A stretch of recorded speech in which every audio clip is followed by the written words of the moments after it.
السلام علیکم، امید ہے آپ سب خیر و عافیت کے ساتھ ہوں گے۔ آج ایک بہت ضروری اور اہم ایک ویڈیو کے ساتھ جو ہے نا آپ کی خدمت میں حاضر ہے۔ یہ ان والدین کے لیے ہے جو ابھی اپنے بچوں کا ایڈمیشن کسی بھی اسکول میں لینا چاہ رہے ہیں۔ یہ ان کے لیے گائیڈ لائن ہے جو آپ ان کو اس چیز کو مد نظر رکھیں گے تو انشاءاللہ آپ کا اسکول کا انتخاب بھی اچھا ہوگا اور آپ کے بچے کا مستقبل بھی جو ہے وہ محفوظ ہاتھوں میں ہوگا۔ تو سب سے پہلے جب بھی آپ کسی بھی اسکول میں ایڈمیشن لینے کے لیے جا رہے ہو تو اس اسکول کا جو ہے نا آپ نے بلڈنگ دیکھنی ہے کہ کیا آیا وہ اس اسکول کی بلڈنگ جو ہے وہ پرپز بلڈ کیمپس ہے بھی کہ نہیں ہے۔ کیا وہ اسکول کے مقصد کے لیے بنائی گئی بلڈنگ ہے یا وہ کوئی 3 4 کمروں کے میں کسی گھر میں جو ہے نا بنی بنائی جو ہے بلڈنگ ہے اور اس میں انہوں نے اسکول کھول دیا۔ تو یہ تو لازمی آپ نے چیک کرنا ہے کیونکہ اس کے سائیکلوجیکلی بھی ایفیکٹس بہت زیادہ بچوں کے اوپر ہوتے ہیں ڈیورنگ دا اسٹڈیز اور جو ہے اور آفٹر دا اسٹڈیز بھی، اور ان کی تعلیمی قابلیت پر بھی جو ہے نا بہت سے سوالات اٹھتے ہیں اور ان کی جو ہے اس طرح کی گروئنگ نہیں ہوتی جس طرح کہ ایک پرپز بلڈ کیمپس میں ہو رہی ہوتی ہے، ایک اسکول میں ہو رہی ہوتی ہے۔ جیسے اس کی میں آپ کو مثال دوں،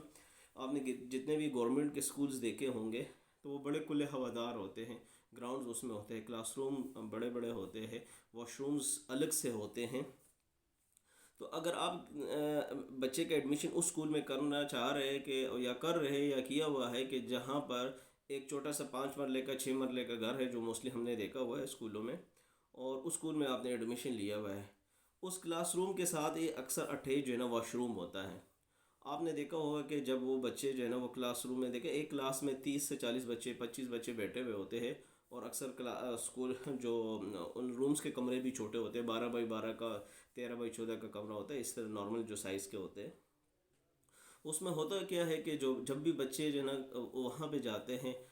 واش رومز میں جاتے ہیں تو اتنے زیادہ اسمیل وغیرہ جو ہوتی ہے کہ جو بچے کلاسز میں بیٹھے ہوتے ہیں تو وہ چیز ان پہ بھی افیکٹ کر رہی ہوتی ہے، سائیکلوجیکلی طور پر وہ بچے جو ہے نا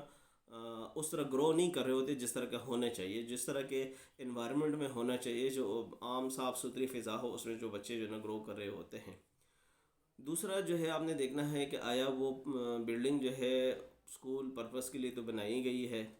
کیا ان کی ذاتی بلڈنگ ہے، کرائے پہ ہے، ٹھیک ہے۔ اس کے علاوہ آپ نے جو ہے اسکول میں دیکھنا ہے کہ وہاں پہ کلاس رومز کے علاوہ جو ہے نا واش رومز الگ سے بنے ہوئے ہیں، صاف ستھرے ہیں اور جو ہے ہوادار ہے، وہاں پہ جو ہے ظاہری بات ہے وینٹیلیشن کا انتظام ہوتا ہے تو پھر وہ تھوڑا صاف ستھرے رہتے ہیں۔ اس کے علاوہ جو ہے آپ نے گراؤنڈز دیکھنے ہیں، کسی بھی اسکول میں کوئی گراؤنڈ وغیرہ اویلیبل ہے کہ نہیں ہے، کیونکہ اکثر موسٹلی ہم نے دیکھا ہے اسکولوں میں کہ میں نے جیسے پہلے عرض کیا کہ 5 6 مرلے کے اسکول میں 10 مرلے کے اسکول میں جو ہے اکثر خاص کر شہروں میں یہ اسکولز ہوتے ہیں، تو اس طرح کے چھوٹے موٹے اسکولز ہوتے ہیں، تو اس میں تو نہ کوئی پلے گراؤنڈ ہوتا ہے، نہ جو ہے وہاں پہ اسمبلی کے لیے کوئی پراپر ارینجمنٹ ہوتی ہے، کوئی اسمبلی نہیں ہوتی۔ تو کسی بھی اسکول کے اسمبلی جو ہے نا، اسمبلی وہ کہتے ہیں نا کہ ایک اسکول کے لیے ریڑھ کی ہڈی ہے۔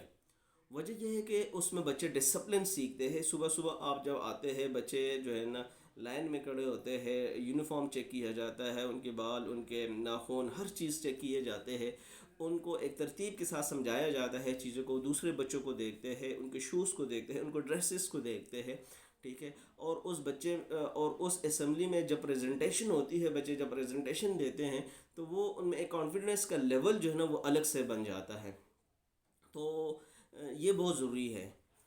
یہ اس لیے ضروری ہے کہ بہت سے اسکولوں میں جب یہ چیز نہیں ہوتی ہے، گراؤنڈ نہیں ہوگا اور وہاں پہ اسمبلی پراپر نہیں ہوتی تو اس بچوں کی گرومنگ اس طرح کی نہیں کی ہو سکتی نا، جس طرح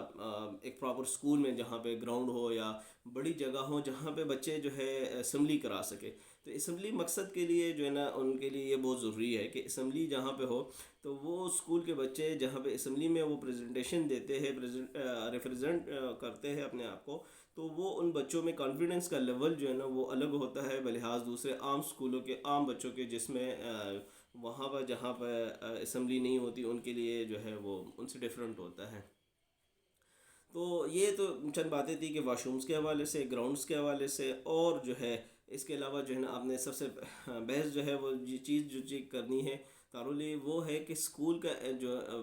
ٹیچنگ کا سٹاف ہے آیا وہ کوالیفائڈ ہے کہ نہیں ہے، ٹھیک ہے۔ بہت سے اسکولز میں یہ دیکھا ہے کہ جب وہ نئے نئے اسکول اوپن کرتے ہیں تو کلاس پلے گروپ سے لے کر 10 تک جو ہے نا میٹرک تک جو ہے نا وہ کلاسز کو بٹھا دیتے ہیں، ہوتا یوں ہے کہ ہمارے ساتھ کوئی ذاتی لیول پر خود جو ہے نا اس طرح میں نے مشاہدہ کیا اسکولوں کا، اور دوسروں جو ہے نا ہم دیکھتے ہیں مارکیٹ میں بھی جو ہے نا اس طرح اسکولوں میں ہوتا ہے بھی اسی طرح. یہ موسٹلی جو ہے نا 99% اسکولز والے ایسے ہی کرتے ہیں کہ جب اسکول اوپن ہوتے ہیں تو 9-10 تک جو ہے نا وہ کلاسز میں بچوں کو ایڈمیشن دے لیتے ہیں. پھر اس کے بعد ہوتا یوں ہے کہ ہر کلاس میں 2-2 3-3 4-4 بچے آ جاتے ہیں ایڈمیشن شروع میں. تو اب ان سب کے لیے جو ہے ایک جو ہے نا الگ سے ٹیچر جو ہے نا ہائر کرنا تو اسکول کے لیے ناممکن ہوتا ہے کہ ہر کلاس کے لیے جس کلاس میں 3 بچے بیٹھے ہو تو ان کے لیے کیا وہ الگ جو ہے ایک کامن سینس کی بات ہے کہ وہ ٹیچر نہیں رکھ سکتے. وہ پھر کیا کرتے کیا ہے کہ 3-4 جو ہے کلاسز کو اکٹھا کر کے ایک ٹیچر پڑھا رہے ہوتے ہیں. تو یہ پیرنٹس کے لیے بہت جو ہے نا ضروری بات ہے اس چیز کو سمجھنے ہیں. یہ خاص کر جو ہے نا بہت ضروری پوائنٹ ہے کہ آیا ایک بچہ ہے وہ 7-8 کلاس میں پڑھ رہا ہے یا 9-10 میں پڑھ رہا ہے، اور ایک ہی کلاس میں ان کے 5-6-7 کے بھی بچے بیٹھے ہوئے ہیں اور ایک ٹیچر ان کو سارے سبجیکٹس پڑھا رہی ہے. تو کیا اس طرح پاسبل ہے؟ ہو سکتا ہے. آپ کو خود پیرنٹس کو سوچنا چاہیے، خود ایسے اسکولوں کا انتخاب کرنا چاہیے جس میں پراپر ہر کلاس کے لیے ہر ٹیچر ہو. کیونکہ 9 ٹیچر میں اگر آپ سائنس کے سبجیکٹس پڑھا رہے ہیں تو سائنس کے الگ الگ ٹیچر ہونی ضروری ہے. بایو کی الگ ٹیچر ہوتی ہے، کیمسٹری کی الگ ہونی چاہیے، اور میتھس کے اور اسٹیٹ اسی طرح جو ہے انگلش کے، اور ان ہر سبجیکٹس کے الگ ٹیچر. ظاہری بات ہے ایک بندہ ہے جس نے ماسٹر کیمسٹری کیا ہوا ہے یا جو ہے نا بایو کیا ہوا ہے تو وہ انگلش تو نہیں پڑھا سکتا، وہ میتھس تو نہیں پڑھا سکتا. وہ اس سبجیکٹس کا ماسٹر ہے، وہی سبجیکٹ پڑھا سکتا ہے. تو اس لیے کوشش کریں، اور ہمارے اپنی کوشش ہوتی ہے کہ ہم اپنے اسکولوں میں صرف ان ٹیچرز کو ہائر کریں جو اسی فیلڈ سے ریلیٹڈ کوالیفائڈ ہو. تو یہ پیرنٹس کے لیے بہت ضروری ہے. اس کے علاوہ جو ہے نا جنرل میں اسکول کو آپ نے دیکھنا ہے کہ آیا اسکول وہ اسکول رجسٹرڈ ہے کہ نہیں ہے، ایفیلیشن لی ہوئی ہے کسی بورڈ سے نہیں لی ہوئی ہے، آیا ان کے ایڈمیشن آپ کے ان کے اپنے اسکول سے جا رہے ہیں یا کسی اور کے اسکول سے بھجوا رہے ہیں. تو یہ بہت سی چیزیں ہوتی ہے. تو انشاءاللہ میں وقتاً فوقتاً حاضر ہوتا رہوں گا اس طرح کے معلوماتی ویڈیوز بنانے کے لیے آپ کے سامنے. اور جن کو کوئی کویسچنز ہو تو کمنٹ باکس میں جو ہے نا مجھے ان باکس میں بھی کر سکتے ہیں، میرے پرسنل نمبر پہ بھی رابطہ کر سکتے ہیں. اور انشاءاللہ ہم ان کو فری میں معلومات دیں گے، جو بھی گائیڈنس ہوگی فی سبیل اللہ انشاءاللہ ہم ان کو دیں گے. السلام.